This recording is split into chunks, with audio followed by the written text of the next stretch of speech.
Calon Wakil Presiden nomor urut 1 Muhaimin Iskandar kritisi gerakan revolusi mental yang digaungkan Presiden Joko Widodo dalam kepemimpinannya. Hal tersebut diungkap Caimin saat dirinya bersama calon Presiden nomor urut 1 Anies Baswedan menghadiri acara diskusi dan kalibrasi mengupas pikiran Capres dan Cawapres di Semarang, Jawa Tengah. Kritik gerakan revolusi mental muncul lantaran dirinya enggan menggunakan istilah revolusi dan memilih diksi selepet dalam membawa perubahan sejumlah program miliknya. Caimin menganggap istilah revolusi menjadi tak lagi menarik digunakan lantaran program revolusi mental yang digagas Jokowi dianggap tak berjalan dengan baik. Tadi pada teriak selepet. Kenapa saya ngomong selepet itu karena pada dasarnya kalau mau jujur, sebetulnya yang lebih tepat dari selepet itu apa? Revolusi sebetulnya. Tapi kata-kata revolusi agak kacau sejak revolusi mental gagal dijalankan dengan baik. Jadi terpaksa kasih istilah yang lebih mudah dan kemudian tidak mengganggu karena 10 tahun revolusi mental menjadi revolusi mental. Nah itu. Karena itu saya gunakan istilah selepet. Dari Semarang, Jawa Tengah, Didit Kordias, TV One mengabarkan.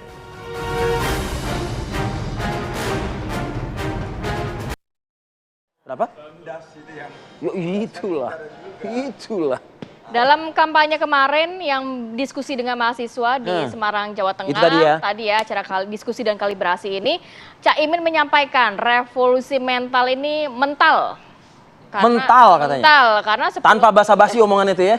Nggak ada. Ada basa-basi. Tadi ngeling-ngeling ya. Ada tadi ngeling-ngeling, iya kan. Nah, ini apakah berasa kayak udah di luar banget gitu kayaknya. Nah, padahal masih di dalam kayaknya ya, Bi ya? Nggak tahu kita. Masa Loh, sih? makanya kita tanya sama Oh, koalisinya. coba kita tanyakan ke narasumber yang sudah hadir di studio.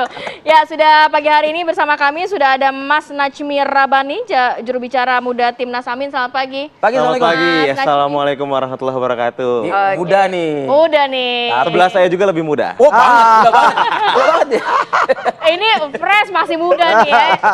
Abang kita, Bang Ruhut Sitompul, juru bicara TPN Ganjar Mahfud. Selamat pagi, Bang Ruhut. Pagi, Bang. Sehat, Bang? Pagi pendengar setia semua TV One. Ya. Oke. Nah, yang narasumber berikut ini abang aja yang sapa, Bang. Hah? Abang tahu kan siapa, Bang? Tahu. Siapa, Bang? Siapa, Bang? Hah? Siapa, Bang? Panggil langsung, Bang. Daniel. Ya. Bang Daniel Anzar Simanjuntak, selamat pagi. Wakil Direktur Juru Bicara. Selamat pagi, Assalamualaikum. Assalamualaikum, selamat pagi Bang Luhut. Bang Anin. Nah, iya. Bang Anin, tadi Bang Ruhut waktu jumpa pertama kali sama kita, mana si Anin? Oh dia Zoom. Aduh, aku udah pengen jumpa sama Dicariin Anin ya, Bang kata nih. dia. Waduh, nanti kita tunggu ya waktu itu ente mah. Ya, tapi kita izin dulu, kita mau ke Mas Najmi Kita dulu. konfirmasi. Ini konfirmasi dulu. Ini kemarin setelah debat Cawapres, besoknya kampanye di Semarang, Jawa Tengah, langsung dikeluarin semuanya. Revolusinya ini mental. Iya. Lebih baik pakai selepet aja. Kenapa nih? Iya, sebenarnya paradigma selepet itu memang menjadi diksi yang baru segar ya untuk masyarakat dan memang lebih membumi. Ini upaya mengingatkan juga kepada peristiwa di 17 Oktober 2019 ketika Presiden Joko Widodo pertama kali mengenalkan konsep revolusi mental, Ya. ya. Bahwa masyarakat Indonesia adalah masyarakat yang santun, ya, gotong royong, ya, tapi tengah dihadapkan dengan peristiwa korupsi, kolusi, nepotisme sehingga membutuhkan adanya semangat kebersamaan yang dinamakan revolusi tadi. mental. Ya. Ini upaya menyelepet lah, upaya mengingatkan bahwa selepet ini kan kalau dari Gus Muhaimin sampaikan yang pertama. Selepet tuh berasa loh. Berasa, betul. Gitu kan? Berasa. Pedes Makanya gitu ya, pedes. tujuannya setidaknya ada 3 ini, Bang. Ya. Pertama, dia membangunkan yang tidur. Ya. Ya. Yang kedua, menggerakkan yang loyo. Oke. Yang ketiga, mengingatkan yang lalai.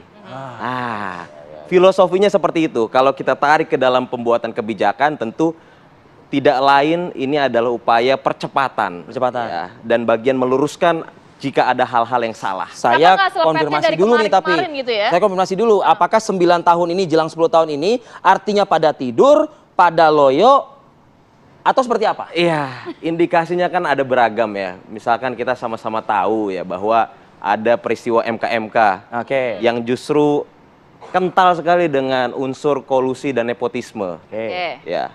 Habis itu juga kita membahas soal IKN yang baru ramai-ramai ini didengungkan kembali. Justru setelah produk undang-undang itu terjadi. Ya, artinya tidak ada ruang dialogis yang Ya.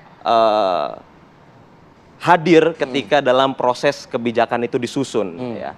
Setelah itu kita bicara soal pembangunan misalkan di tengah pemerintah Indonesia yang melakukan ekspansi kapital ya dan juga masif gitu ya. Justru kita mendengar ada misalkan peristiwa Wadah, Sangihe, ya, Kinipan, Langkat, Mimika. Ya. Ini menjadi catatan kelam lah bahwa ya di tengah pembangunan yang justru digaungkan, tapi ada proses represif, brutalitas dalam hal ini misalkan aparat Yang penegak. notabene itu berkontradiksi dengan semangat revolusi. Sangat kontradiktif gitu, sangat Oke. kontradiktif ya. Oke, baik. Tapi kalau ngomongin IKN kayaknya selepetan itu arahnya ke mana? Ke Pak Muhaimin sendiri atau ke siapa itu tuh kira-kira itu? Sebelum saya ke Bang Ruhut, kira-kira selepetan itu kemana tuh? Ya, selepetan ini bisa Kemana? kemana-mana ya, Bang. Oke, Bang Ruhut lah kok kayak gitu. Bang Ruhut merasa diselepet gak nih Bang Ruhut? Berasa diselepet nggak, Bang? Saya ingat loh, Puan Maharani itu menteri pertama yang menggaungkan revolusi Mental. mentalnya Pak Jokowi loh. Iya, jadi revolusi mental itu kalau kita hayati dengan baik, kita bangga dengan the founding father kita, proklamator Bung Karno. Ya. Beliaulah yang pertama berbicara revolusi mental.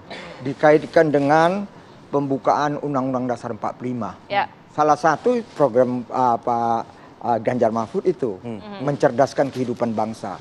Dan hakikinya maksud Bung Karno, hei rakyatku, kita sudah merdeka. Tolong disiplin, kerja keras, Ya. mau belajar. Biar seluruh rakyat Indonesia menjadi profesional. Ya. Itu hakikatnya. Tapi hakikatnya itu terasa nggak di 10 tahun terakhir yang tadi? 9 tahun belum. 9 tahun terakhir. Jadi apa yang dikatakan adik saya ini bapaknya sahabat gua. Oh iya. Kami ke daerah ke luar negeri bareng terus. Main kan. Kok kita buka bapaknya siapa? Enggak. Bapaknya keren, Wakil Menteri Agama. Iya, sahabat saya. Padahal tadi spill doang padahal. Memang Sudah kenapa, Bang? tidak menjabat, Ada sudah apa tidak nih? menjabat. Ada apa gitu loh? Apakah ini tidak berjalan program revolusi ini atau seperti apa begitu sampai harus diselepatnya aja sama Caimin gitu. Jadi jujur saja, apa yang dikatakan adik saya itu tadi benar, ya. Karena kita tahu 9 tahun kami mengawal Pak Joko Widodo, karena dia kader kami. 9 tahun kami mengawal. Kami Sekarang udah mengawal. nggak dikawal. Kalau sekarang Pak Jokowi, aku selalu mengatakan, aku patah hati kepadamu, walaupun aku tetap I love you full untuk Jokowi. Bang Ruhut, 9 tahun itu bukan waktu yang sebentar loh. Waktu yang lama. Mbak. Dan juga cukup waktu untuk revolusi mental ini dijalankan dengan baik. Iya Mbak. Bersama PDIP. Itu baik dia jalani. Bahkan dia bersama kami bukan 9 tahun. Ya. Hampir 25 tahun. Ya, ya. 2 periode Bupati Wali Kota Solo, Ya. Gubernur DKI, dan 2 periode Presiden Republik Indonesia. Tapi yang dikatakan Muhaimin, saya bisa ngerti. Muhaimin itu tetap dia nggak bisa terima. Tadi udah disinggung juga oleh pendukung setia juru bicaranya. Tragedi politik, putusan MK. Ya. Tapi saya sedih juga Profesor Jimli, ya, yang menjadi ketua MK waktu mengambil keputusan. Ini memang kita ini. Jadi abang ini sejalan juga nih ngerasa revolusi mental ini mental gitu bang. Ya, kan aku udah bilang, itu kapan? Bahkan setelah tidak bersama kami, bukan Tapi Caimin bilang kan saat masih bersama abang. Ya itulah 9 tahun itu. Ya kalau itu aku bisa ngerti lah Muhaimin ya. Tapi kan nggak enak ya. Tapi dia mesti terima kasih. Mestinya kan dia jadi menteri. Tapi lucu juga tadi menyinggung KKN. Ya. kolusi nepotisme. Ya, apa itu? Ya nggak jadi dia adiknya. Memang Muhaimin ini sahabat gua. Kami sama di DPR aku suka tertawa juga, termehek-mehek lihat dia. Tapi nggak apa-apa lah. Tapi aku bisa mengerti. Ya, tadi aku singgung Pak Jimli. Bayangkan, udah jelas pelanggaran berat etika itu berkaitan dengan moral. Ya, karena kita tahu Ketua MK itu adik ipar Pak Joko Widodo. Ya, publik udah tahu semua itu. Dan juga omnya Gibran. Kan itu masalahnya. Itu kan satu contoh pelanggaran atau dinodailah revolusi mentalnya Pak Jokowi. Iya, tapi, contoh lain apa, Bang? Enggak, itu dulu. Tapi Pak Jimli, dia nggak mau bilang dipecat, diberhentikan. Udahlah, itu nyatanya dipecat juga kan. Ini kita kalau bicara revolusi mental, kita udahlah harus terang benderang. Kita harus hitam putih, nggak boleh penuh basa. Jadi Bang Ruhut pro keselepet ya, Bang ya? Pro keselepet ya hari ini. Kami ini diajar objektif. Yang baik dari Pak Anies, Pak Muhaimin, kita bilang baik. Yang baik dari Pak Jokowi? Yang baik dari Pak Jokowi banyak. Banyak. Tapi nggak disebut Bang dari tadi. 82% loh, dia masih di approval rating loh dia. Dia masih keren. Karena itu nyatanya sampai sekarang juga dia masih kader. Bang, jadi gini, ibaratnya nih nila setitik rusak susu sebelanga begitu. Dalam arti saat putusan MK saja, jadi seakan-akan nih revolusi mental yang selama kurang lebih 9 tahun ini nggak ada sama sekali gitu, Bang. Begitu. Revolusi mental 9 tahun, bahkan semenjak beliau sebagai kader kami, PDI Perjuangan, seorang nasionalis, dia mengajak itu semua mengingatkan kembali amanah daripada Bung Karno, itu berjalan baik. Tapi izin, ini bukan maksud menyanggah, Bang. Tadi kalau kita tarik sebelum putusan MK bahkan ya, ada banyak sekali sarjana ya ketika itu bisa dicek ya di buku ya, Demokrasi Indonesia dari Stagnansi Menuju Regresi. Ini kerjasama antara Australian National University dengan Lembaga Kajian Public Virtue, mengatakan bahwa meskipun Indonesia 20 tahun terakhir ini menjadi negara yang demokratis, tapi pergerakannya ini tidak terkonsolidasi menuju negara yang benar-benar demokrasi. Karena kita ambil contoh, ada 58 pegawai KPK yang diberhentikan dengan dasar TPK ketika itu ya, tes TWK, tes wawasan kebangsaan. Ini kan menjadi menjadi catatan ya. Ada unsur politis di balik kita di tengah-tengah mengkampanyekan anti korupsi, justru kok ada penggembosan dari dalam, pelemahan dari luar. Saya bertanya kalau gitu, Partai Nasdem, PKB, PDI Perjuangan, tapi ketok palu juga itu soal itu. Oke. Tapi begini, saya ingin ke Bang Anin. Bang Anin dari tadi nih udah pengen bicara juga dia, kan? Mau nostalgia sama Bang Ruhut sama Najmi kayaknya. Silakan Bang Anin. Apa komentar Anda dari pernyataan dua narasumber kita ini? Silakan Bang Anin. Pertama terkait dengan statement Caimin ya, bagi saya sih itu biasa saja begitu. Sama ketika Nazmi ngomongin terkait dengan KPK segala macam, ya partainya Nazmi, koalisi Nazmi juga yang mendukung full terkait dengan itu. Jadi ini ya masalah Anda ada di pihak mana, kemudian harus bersikap seperti apa, itu saja, tidak lebih begitu. Jadi terkait dengan selepet misalnya di awal kan Gus Imin juga menyampaikan revolusi itu adalah diksi yang historik, bahkan itu tadi dijelaskan oleh Bang Ruhut, itu adalah legasi dari Bung Karno yang kemudian harus tetap kita jaga, dan PR kita bersama adalah mengimplementasikan dari propaganda revolusi itu gitu. Itu sekarang PR kita semuanya, PR saya, PR Bang Ruhut, PR-nya Nazmi dan sebagainya. Itu pertama. Kemudian kedua terkait dengan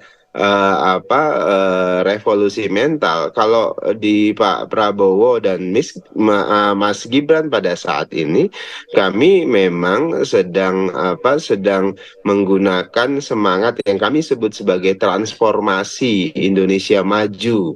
Jadi transformasi Indonesia maju itu ada asimilasi dari nilai-nilai yang sudah dimulai oleh Pak Jokowi.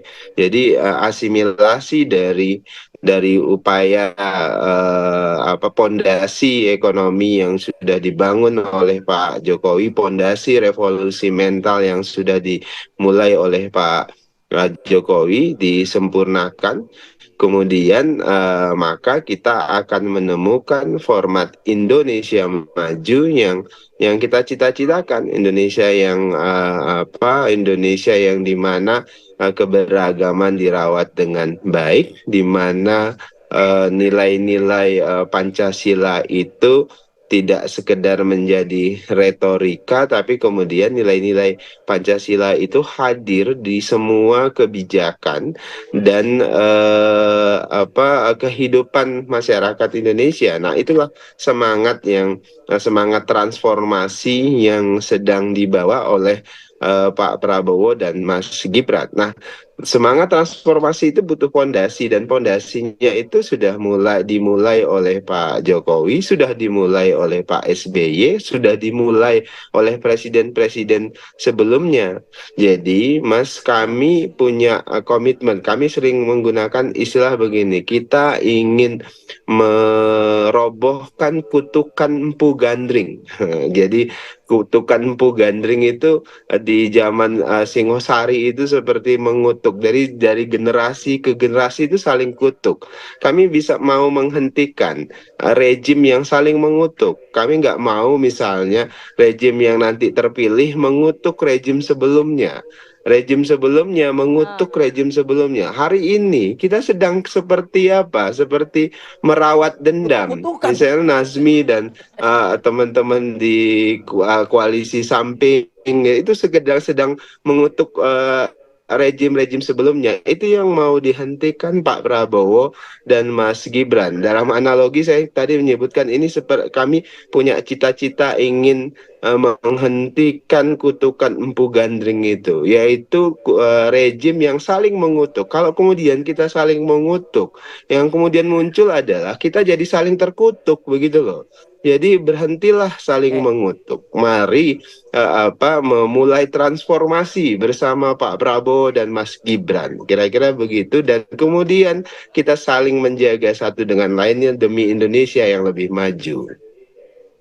Oke, Bang Ruhut, Najmi, jangan mengutuk dong. Masa begitu? Bukan Empu Gandring ini katanya nih. Kalau Daniel ngomong, aku tertawa termehek-mehek. Kenapa? Apa yang membuat Abang tertawa termehek-mehek? Di segmen berikutnya kita jeda dulu. Oke, kami kembali saat lagi. Baik, kembali lagi kita lanjutkan perbincangan. Saya mau ke Mas Najmi dulu deh, Mas. Tadi dibilang janganlah saling mengutuk ini. Bang Ruhut juga tuh. Bang Ruhut juga janganlah Bang. Siapapun pemenangnya ini jangan mengutuk pemerintahan sebelumnya. Mas Najmi gimana? Iya, diksi mengutuk itu saya pikir kurang pas ya. Karena apalagi di kalangan anak-anak muda, dibanding mengutuk kegelapan kita lebih baik mencari lentera, lilin. Gitu. Jadi bagian dari mengoreksi itu kewajiban kita bersama. Jadi bukan mengutuk sebenarnya. Bukan, mengkoreksi gitu. nih. Ibaratnya gini, ada sesuatu yang salah, masa kita tidak boleh mengkoreksi? Masa diem aja gitu? Masa diem aja, ini justru malah cenderung menjerumuskan, ini berbahaya. Indonesia itu perahu besar, dan kita itu penumpangnya. Kita itu bukan penonton di depan perahu, di pinggir pantai, bukan. Masa kapalnya mau tenggelam ini kita membiarkan diri gitu loh. Jadi alangkah lebih baik Najmi mungkin sebelum tenggelam ini dikoreksi dari dalam. Dikoreksi dari dalam. Betul. Nah, sudah nggak dikoreksi dari dalam nih begitu ibaratnya. Ya, ini kan tidak kita namanya mengkoreksi itu tidak membabi buta, tidak semuanya itu atau salah. mengkoreksi itu harus nunggu 5 tahunan dulu baru bisa dikoreksi. Ya, tidak lah. Kita mengenal maqalah al-muhafadzatu al-qadimis sholih wal akhdhu bil jadidil aslah. Ya. Kalau ada nilai-nilai lama yang masih baik itu dipertahankan. Ya. Tapi nilai-nilai baru yang jauh lebih baik itu harus kita ambil, harus kita serap. Begitu. Jadi persoalan menunggu 5 tahun, ya berapa tahun ini bagian dari tanggung jawab kita lah sebagai warga negara untuk tetap menjadi penumpang di kapal yang terus ada Jadi nggak mengutuk, lebih ke mengkoreksi. mengoreksi saja ya Bang Tidak ya. berdiam diri. Bang Ruhut gimana nih? Mengkoreksi, Jadi, mengutuk enggak, atau gimana? Ini seru nih. Ya seru lah Bang. Daniel seru Masih di nggak? dalam tapi Nggak, udah nggak. kritik-kritik Bang. Nggak, Daniel seru nggak? Seru, Dia- seru. Dia bela lu tadi Muhaimin. Oh jangan begitu, itu kan revolusi mental. Dia bela kan? Ya. Kenapa? Karena masalah intern dia mesti bela. Ya. Masalah internal maksudnya. Masalah intern dong. Mereka ya yang dasmu kok lupa Fadil. Ya. Supaya ini nggak rame-rame dia bela. Itu kan keren. Itu yang aku bilang, aku banyak mau tertawa termehek-mehek. Jadi Udah bukan itu, terbahak-bahak, termehek-mehek udah itu nih. apa? Kau bilang jangan marah-marah, jangan apa? Ya. Jangan ngutuk-ngutuk. Daniel, lupa kau. 2 periode kau lawan kami.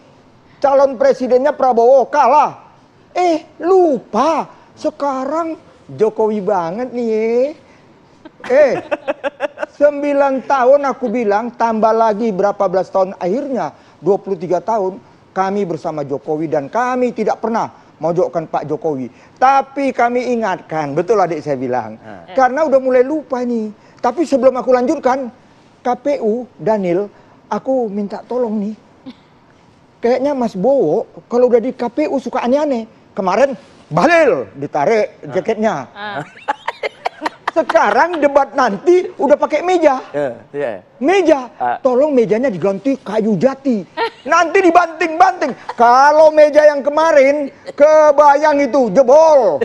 Kawan ini, gemoynya hilang kalau sudah di KPU.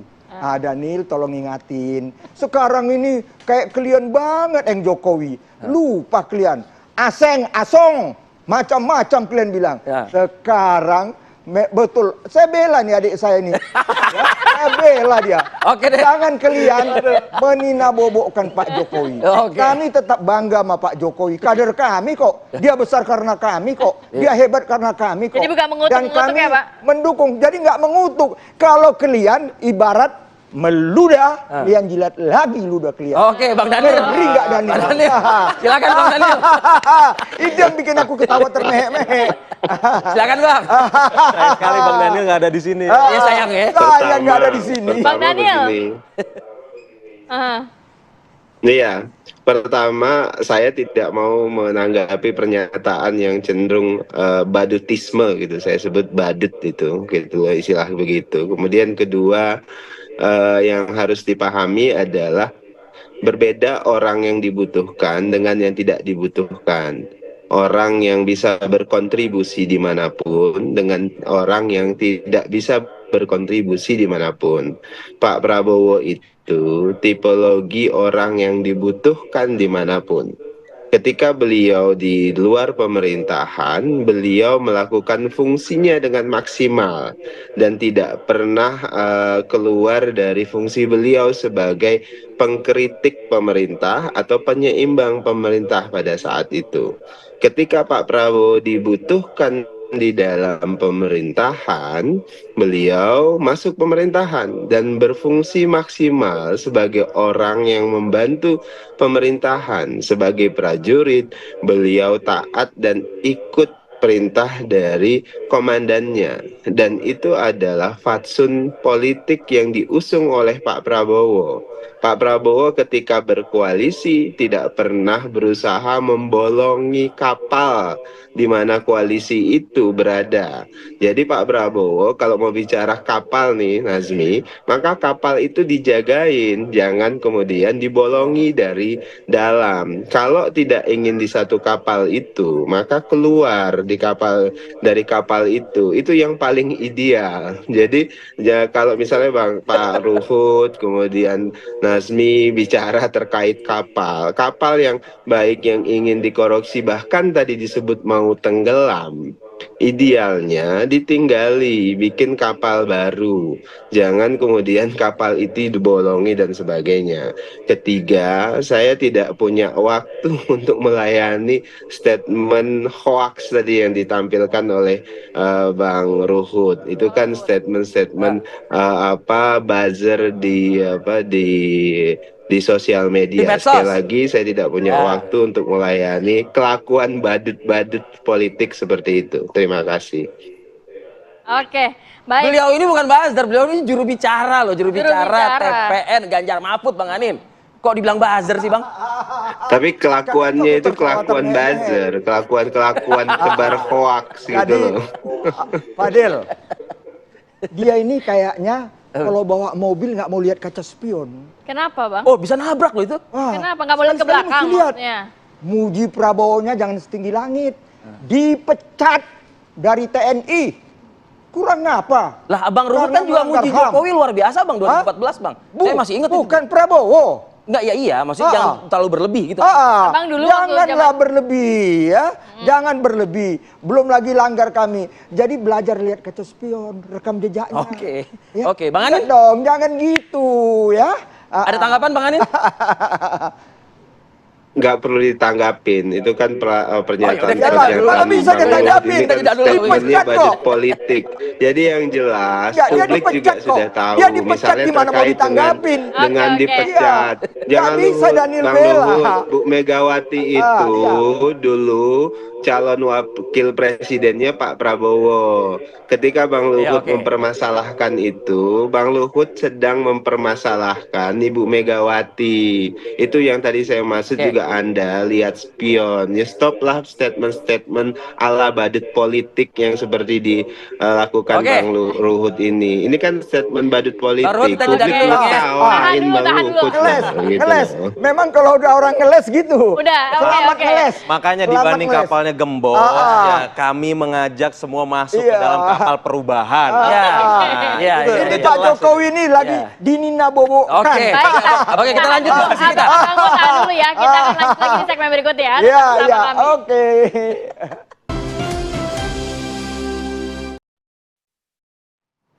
Oke, ke Mas Najmi dulu deh, dikit ya sebelum. Najmi lagi. Ya. Ini semua gara-gara Najmi. Ya, tensinya nggak begitu tinggi. Ya, enjoy the show lah. Jadi show. Tadi dibilang kalau misalnya kayak gitu bikin kapal baru aja, jangan digembosi dari dalam gitu loh. Makanya ini abangku ya, senior saya Bang Daniel. Kok belum apa-apa udah nyuruh kita keluar dari kapal. Ini kan cara berpikir yang sempit saya pikir ya. Indonesia ini milik bersama ya, bukan milik perorangan atau golongan tertentu. Jadi alangkah baiknya narasi yang kita kedepankan itu memang narasi kebersamaan. Ini belum menang saja sudah arogan, ini kan ngeri, Pak. Jadi janganlah, kita harus membangun memang ya sebuah kesolidaritas ya. Tidak ada itu istilah ta'assub jam'iyah atau fanatisme kelompok tertentu ya. Saya lagi-lagi dalam posisi sebagai narasi perubahan ya, mengajak jikalau abang merasa kapalnya sudah bocor sana sini, ayo kita bareng-bareng ya.